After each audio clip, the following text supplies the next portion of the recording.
Boeing 767 bound for Cairo, EgyptAir's Flight 990 appears to be cruising smoothly over the Atlantic.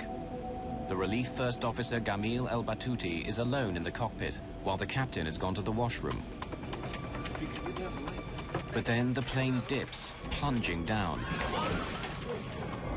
The nose pitches down, creating zero-G, weightlessness, throughout the aircraft. This airplane basically started at 1G, which is what we'd expect for level cruise flight. As you push the nose down, as if you would be cresting the top of a hill in a car, high speed that drops away, you'd feel the airplane fall away from you, and you would start to feel a little light in the seat, and as the dive progressed, you would feel a little bit lighter yet. Whatever the first officer is intending, he says nothing except this phrase again and again. Captain El Habashi fights the disorientation of zero gravity, desperately trying to return to the cockpit.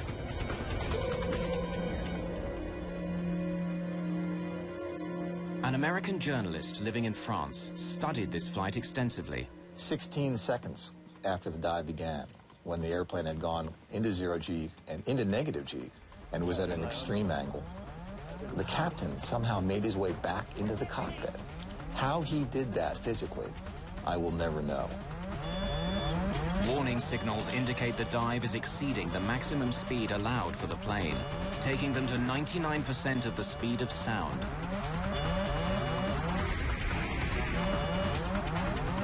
This far past the plane's design limits, the stresses on the airframe are pulling it apart. What's happening? Captain El Habashi pulls back hard on his control column.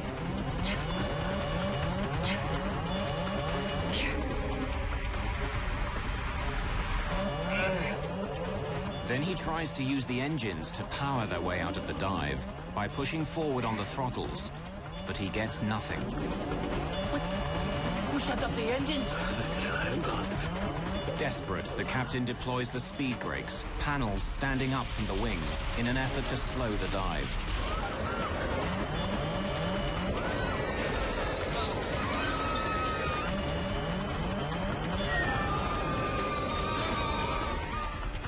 The dive is slowing, back from the brink of the sound barrier. The dive goes on, but the nose is coming up. In just seconds, they go from zero-G to double the force of gravity. Captain El Habashi struggles to level the plane and pulls back hard on the control column. The 767's dive begins to slow. Who would be you? You shut off the engine, Paul!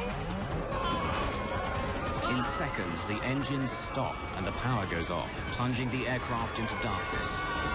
Here, the cockpit voice recorder and the flight data recorder stop. No one knows what happened in the plane during the next 2 minutes, but radar tracks its path. The plane is climbing again. Up from about 5,000 meters to over 7,500 meters as the aircraft structure is weakened by the stresses of abnormal speeds and maneuvers. Then the aircraft falls into another terrifying dive. Stressed beyond endurance, the left engine is ripped from the plane.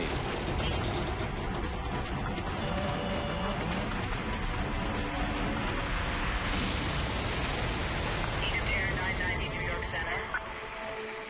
EgyptAir 990, if you copy... At 1:52 a.m., Flight 990 disappears from radar screens, crashing into the surface of the Atlantic Ocean, some 100 kilometers off the American coast. Coast Guard search and rescue get a call at 2:15 a.m. A plane has disappeared and Coast Guard vessels are called to the scene.